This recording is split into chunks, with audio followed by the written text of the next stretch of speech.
सधैँको जस्तै आज पनि एउटा फरक विषयमा कुरा गर्न गइरहेको छु, नेपाली राजनीतिको बारेमा। हुन त मलाई त्यति राजनीति भनेपछि त्यो टपिकलाई छुन मन लाग्दैन, किनकि आजकल त बोलेपछि अब हाम्रो सरकार कडा छ होइन, खै के हुन्छ खै के थाहा छैन। तर पनि आफ्नो आँखा लिएर आफूले पढेको कुरा त बोल्न त पाइयो नि, भन्न त पाइयो नि, सुनाउन त पाइयो नि, देखाउन त पाइयो नि। अनि यो भिडियोले मैले कसैलाई नि होच्याउन र होच्याउन खोजेको होइन। बस म त यति भन्न खोजेको हो कि हामी कुन बाटोमा गइरहेका छौँ र कुन बाटोमा थियौँ, हामी नेपालीको ब्याकग्राउन्ड के थियो र के छ, साँच्चै हामी सही बाटोमा गइरहेका छौँ। केही दिन अगाडि हाम्रो प्राइम मिनिस्टरजी युरोपको टुरबाट नेपाल फर्किनु भयो। विभिन्न देशका राष्ट्रपति प्रधानमन्त्रीहरूसँग भेट गर्नुभयो, विभिन्न ठाउँ घुम्नुभयो युरोपको। आई डोन्ट नो उहाँले देशलाई के दिनुभयो या ती देशबाट के ल्याउनु भयो। आफ्नो प्राइम मिनिस्टर भइसकेपछि आफ्नो प्राइम मिनिस्टरले के गर्दै हुनुहुन्छ, के गर्न खोज्दै हुनुहुन्छ, कहाँ हुनुहुन्छ भनेर त्यो चासोको विषय भइहाल्यो नै। यही चासोले नै मैले प्रधानमन्त्रीको भ्रमणलाई, मैले आएका न्युजहरू एक न्युजहरूलाई पढ्ने कोसिस गरेँ र राम्ररी बुझ्ने कोसिस गरेँ। तपाईँहरूलाई म एउटा भिडियो क्लिप्स यहाँ देखाउँछु।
तपाईँले एक क्लिप्स हेर्नुभयो होइन? अनि फेरि म तपाईँहरूलाई एउटा अर्को क्लिप्स देखाउँछु। करिब आजभन्दा 50-60 वर्ष अगाडि हाम्रो राजाले युकेमा नै गएर भिजिट गर्नुभएको थियो।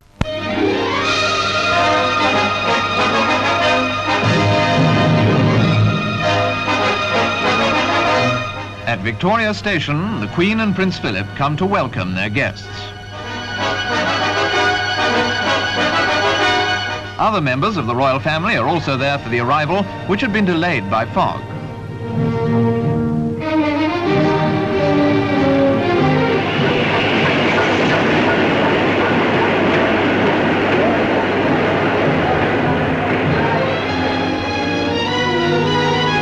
Resplendent in his very magnificent uniform, King Mahendra of Nepal steps forward to exchange greetings with the Queen. The splendor of the scene, by the way, can only be enjoyed to the full in your color newsreel. Queen Ratna of Nepal and the Crown Prince, who is being educated at Eton, were also warmly welcomed. Princess Margaret is presented to the King. and Mr. Anthony Armstrong Jones. Princess Alexandra had only recently returned from her own most popular tour of Nigeria. After royal presentations, Field Marshal Lord Alexander as Lord Lieutenant of the County of London. And the Prime Minister. A great occasion this, and the first state visit to Britain by a king of Nepal. Britain, of course, has long had one particular association with that country, comradeship with the gallant Gurkhas. Now their king was to receive London's own particular welcome on the drive to the palace.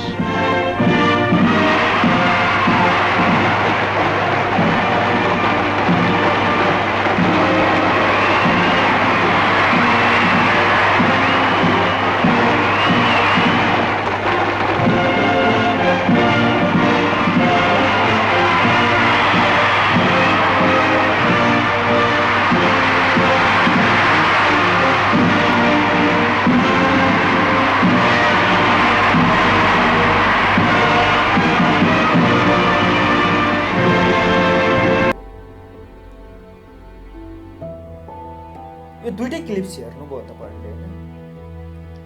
अब मलाई यति भनिदिनुहोस् कि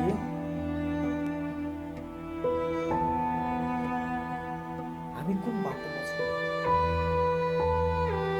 जुन देशको एउटा राष्ट्र अध्यक्षलाई हेर्न आजको विकसित देशका मान्छेहरू रोडमा आएर लाइन लागेर दौडधुप गरेर हेर्न खोज्थे।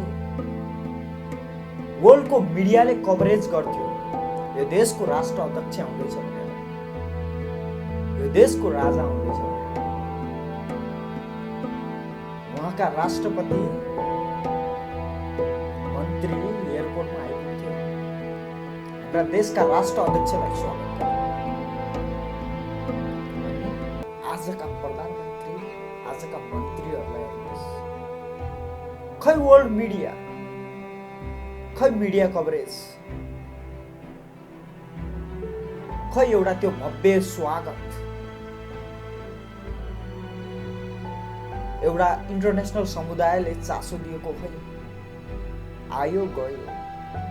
न एजेन्डा छ, आई डोन्ट नो यो के हो अनि के भइरहेछ। अनि यो अर्को भिडियो हेर्नुहोस्, हाम्रो देशको राष्ट्र अध्यक्षले यूएस को व्हाइट हाउस में गएर स्पीच दिएको।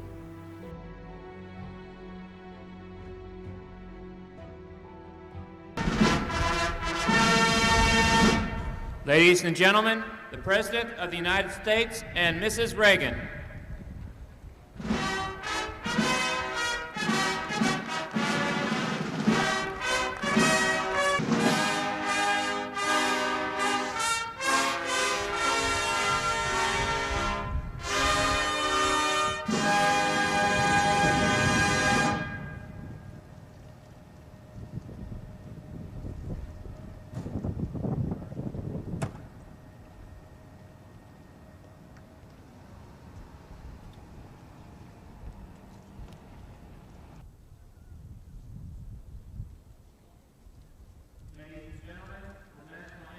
Of the Kingdoms of Nepal and the United States of America.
Nancy and I welcome you to the White House and to the United States of America. It's a particular pleasure to have King Barenda back in our country for the first time since his student days. We hope that you will again feel at home and among friends here, not only at the White House, which you visited as Crown Prince, but throughout our country. Mr. President, Mrs. Reagan, ladies and gentlemen, I'd like to thank you, Mr. President and Mrs. Reagan, for this welcome ceremony and for the warmth with which my wife and I, along with the members of my entourage, have been received here. I hold you, Mr. President, in high esteem and wish to see the United States as a bulwark of peace and stability, cherishing the belief that all nations of the world, whether big or small, rich or poor, developed or developing, must have a place under the sun. It is in this spirit that I look forward to exchange views with you, Mr. President, on matters of mutual interest.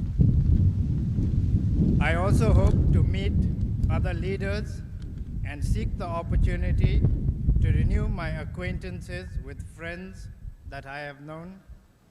I'm confident that our visit to this country will be fruitful as well as memorable. Thank you. कुनै दिन यो लेभलको हाम्रो देशको औकात थियो।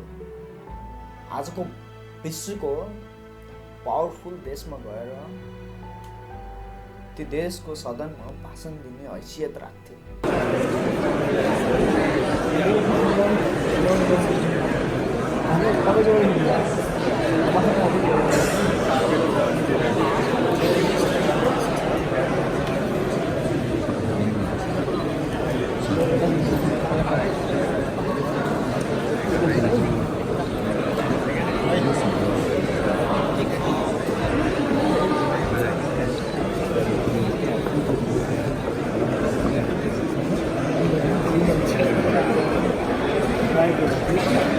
I want to congratulate you for your consistent support in favor of the struggle of Nepalese peoples.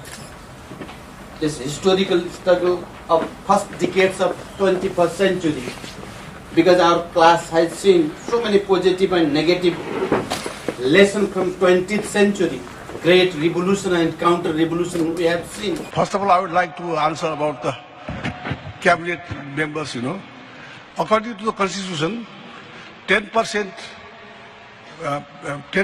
of its total number can become ministers. Therefore, 60 minister is the 600 number of the Constitutional Assembly. 60 number of the cabinet is according to the constitution, but still the smaller number,